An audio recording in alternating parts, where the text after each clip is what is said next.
Well, you the part that like the biggest golden lining I feel like I see in yours, and I don't know if I've ever given you the definition of golden lining. It's moments in life that define us or redefine us Yes. is the purpose of it. So like your moment of seeing Jesus and him telling you he loves you, like that overwhelming of calm, of grounding, and no more like anything from your teen years to the what do you call it, to your popularity in your later years of high school, to understanding college and making whatever mistakes and things you made, like all that kind of washed over you is what it Yeah. sounds like to me, where Yes. like that, like everything, your feet finally touched the ground and you're feeling just grounded in that moment in time. That's a beautiful way of putting it, Kush, because I feel like okay, so this past week, Hmm. as you well know, it was a horribly disorienting week. Yes. Uh, with the Charlie murder. Kirk. Well, first, starting off with the murder of the Ukrainian girl. Yes. I mean, look, uh, one of the worst experiences of my life was, well, I could tell you multiple ones.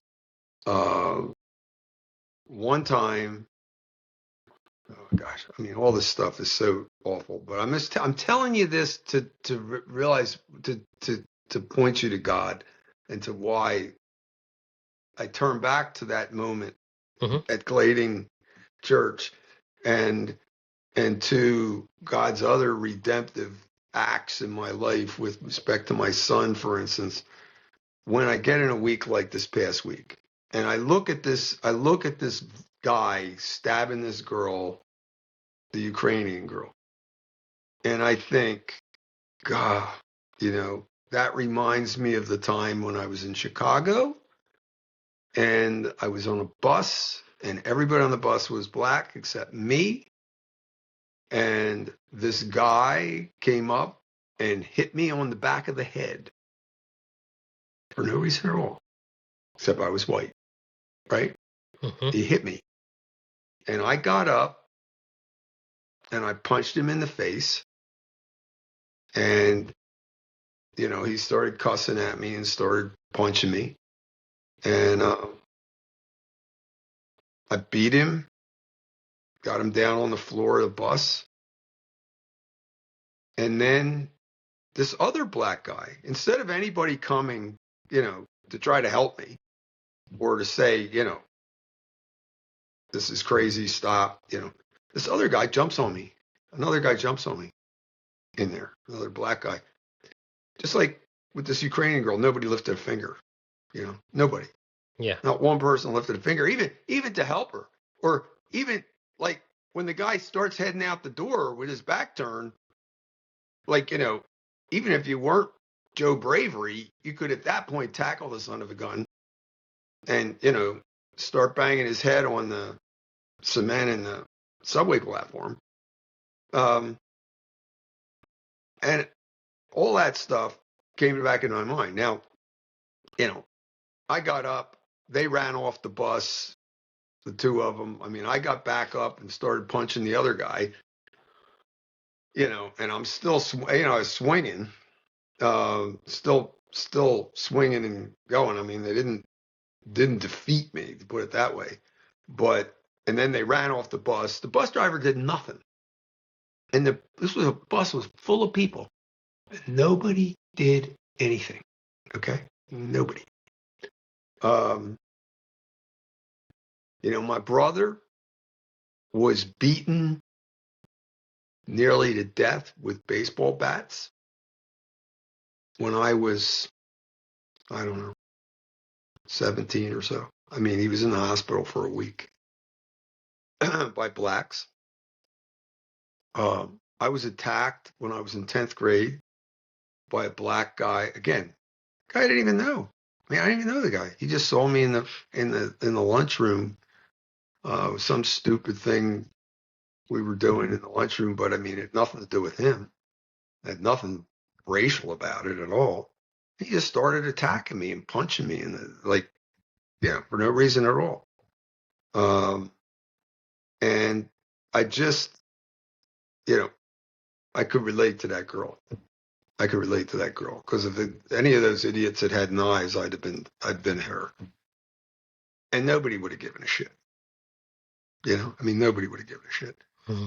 And a lot of people didn't give a shit about that. I mean, there were people saying, well, you shouldn't even have that on TV. You shouldn't let anybody know that happened. You shouldn't be talking about that. It's racially insensitive, Um, and then, the right following close on that, with the murder of Charlie Kirk.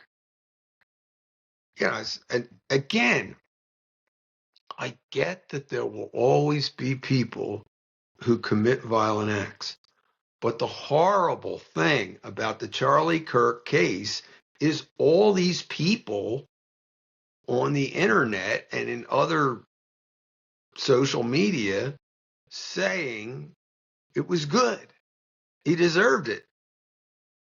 He had it coming.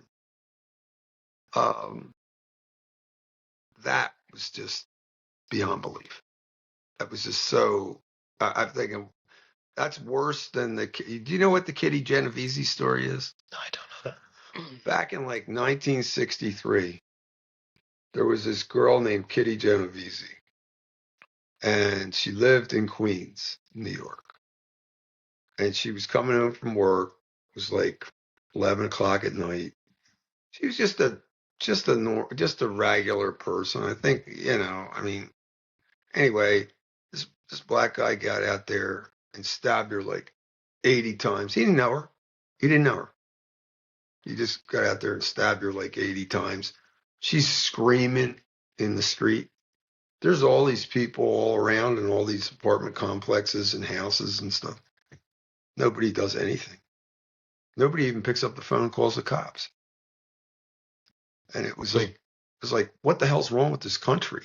What's the heck's going on with our country? That's when you got the Curtis Sliwa deal with the berets, the guys wearing the berets in New York. Mm-hmm. And they told us about that in school when I was a kid. I mean, there's just something horrific, so horrific that you can't believe, how bad people are and can be. But then there's Jesus. And this weekend, I prayed and prayed. I went to church. I worshiped. I studied the word, and it got recentered. I'm recentered. I'm not going crazy. I'm not going to pick up a gun and start shooting people. But I feel like that's when you have to, if you're not grounded in Christ, how do you react to these things?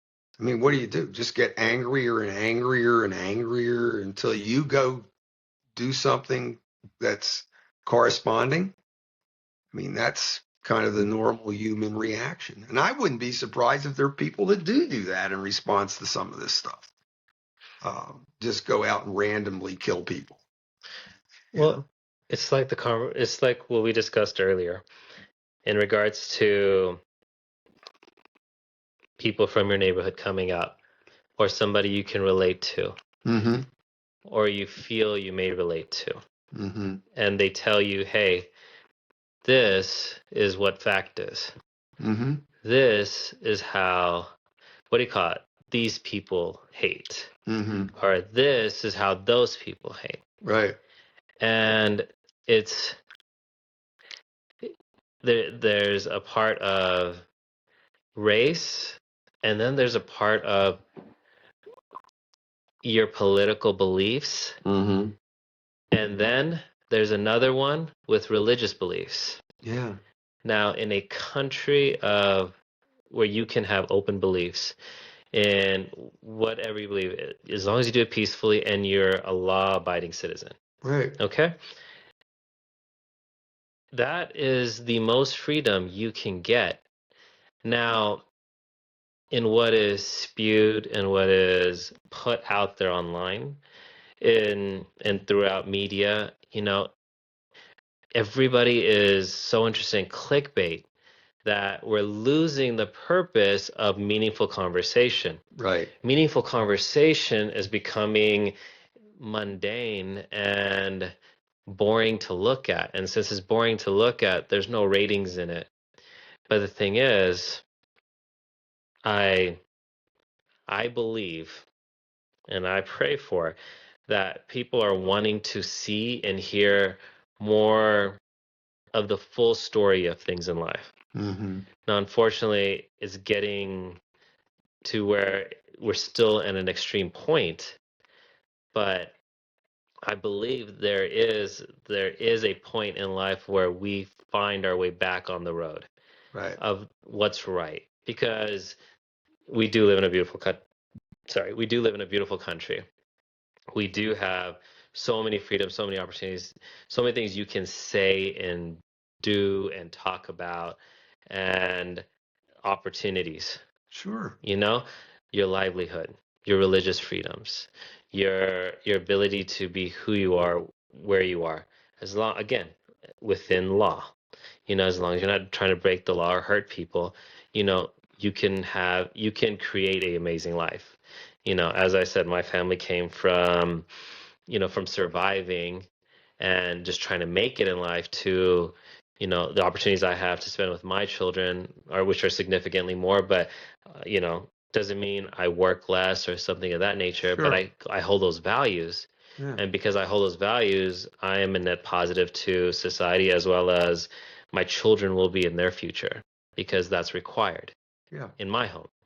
And so I know people are looking for a place to find acceptance, is where it looks like. It's like you said, like some people do need to, maybe seek to God, or somewhere where they really can have a true understanding. But unfortunately, there are too many people stating that you're helpless, you're hopeless. That's the reason for me starting this podcast, honestly, Yeah. was because I want people to know that there are people that come from horrible times. They've come from difficult moments in life. But what they've done today, whether it was through, what do you call it, finding God, Right. or it was through the right partner in life, Mm-hmm. or experiences, or just for the purpose of changing their family's life. These things made a difference. Yeah. And so there's too much more recently that is given the helplessness rather than the hopefulness, and what we can accomplish and what we are capable of accomplishing. So, and what you're stating, like, I mean, I lost my breath for a second with everything you just said, because, I mean, you're literally talking about a similar incident, other than you fortunately were able to live and they didn't bring out a knife or any kind of weapon that could have ended it, and me and you would have never had a chance to sit down Do and you know chat. where I was coming from when I got on that bus? This makes it so ironic and hilarious, eh? Okay. I mean, to break the heart, the tough stuff.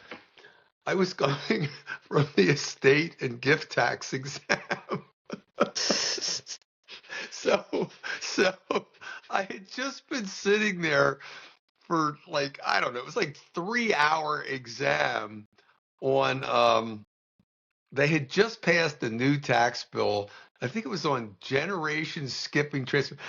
Skipping transfer. I mean, it was one of the most abstract areas of the law that you could possibly have, where nobody could really understand it except these people that just sit in these cubicles all day and they read nothing else. I mean, it was really complicated. I did well on the exam because I had, you know, basically soaked myself into all this nuttiness. And then you get into a bus away from all this abstract stuff that intellectuals like to think about and say, oh man, this is the coolest thing in life is, learning and knowledge and everything. And then you're confronted with the reality of life, the physical reality of life, that hey, there's people that just as soon kill you as look at you. I mean, that's, so 5 minutes, 5 minutes later, you're in, like, it's Within like you're five fighting, minutes. like you're fighting for life and death, brother. I mean, it's, it's just, You know what it sounds like? You and it sounded like the steps you were taking forward, there was something trying to pull you back in the other direction. Like from what you just said, you finished something that you're like, man, you're euphoric about, you got it done, it's out of the way, and you did well. And then reality's coming at you really quick and kind of trying to beat you back down into. to bring you back to sort of the animalistic person that I was earlier in life, and How'd you keep it? How'd you keep, even though these experiences, I'm guessing there's more that occurred, more experiences like this occurred even throughout well, going through this. yeah, when I would listen, I couldn't cover all the Well, no, no, ridiculous but what I'm bad getting stuff. at, no, but what I'm getting at is like, how did you, once you found your calm, how did you maintain and retain that so you could keep that feeling going? I well, Mary was a big help to me. Okay, so I still didn't have a church home in Chicago um, when we were dating, and so I only went to church when I went back Hmm. in for spring break. I asked her to marry me at spring break in '77. She said yes, and just give you a feel for our neighborhood and our families. I mean, Mary's family's very modest too. I mean, her dad was a fireman and her mom's a nurse. And they lived in a little house. I mean, really little houses where you like open the front door and you can see out the back door. Yeah. Okay. Like little houses. And so I went over there and she said, "You want to walk the dogs with me?" I said, "Oh, yeah, I'd love to walk the dogs with you." Like anything with you, like Yeah. anything where you are. So we go walk the dogs. The big employer in our neighborhood was Sears, Roebuck's. Okay. They had their catalog building there. This giant building. It had a big Ben clock on it that I could see out my bedroom window. And, my aunt worked there her whole life. Like, I don't know, like maybe like, practically from birth, right? And and like so many people worked there and everything. And that so to walk the dogs, we went into this field there was, and it was really a crummy thing, because it was not that much grass, it was dirt, and it is where they parked all the semis bringing the stuff into Hmm. Sears or stuff that I guess that may have been stuff they were shipping out to. Anyway, so we're walking the dogs in there, and I knew in my heart that when I got back there, big job one was to ask her to marry me. Okay. I'd already decided, but I was I couldn't do it I didn't want to do it on the telephone, that'd be crappy. So I get her there, the dogs are dancing around. I How said, long after? because, so we started dating right at the beginning of Christmas break. So let's say December 15th, dated for 2 weeks. Then we just exchanged correspondence and she came to visit me on Valentine's Day for the weekend, and then she went back. So then we sent letters. I come back. It's March 17th, St. Patrick's Day. And on St. Patrick's Day, I asked her to marry me. When you know, you know. I know. She said yes. I called the next morning. I said, "Did you change your mind?" And then we had to tell our parents. Oh my goodness.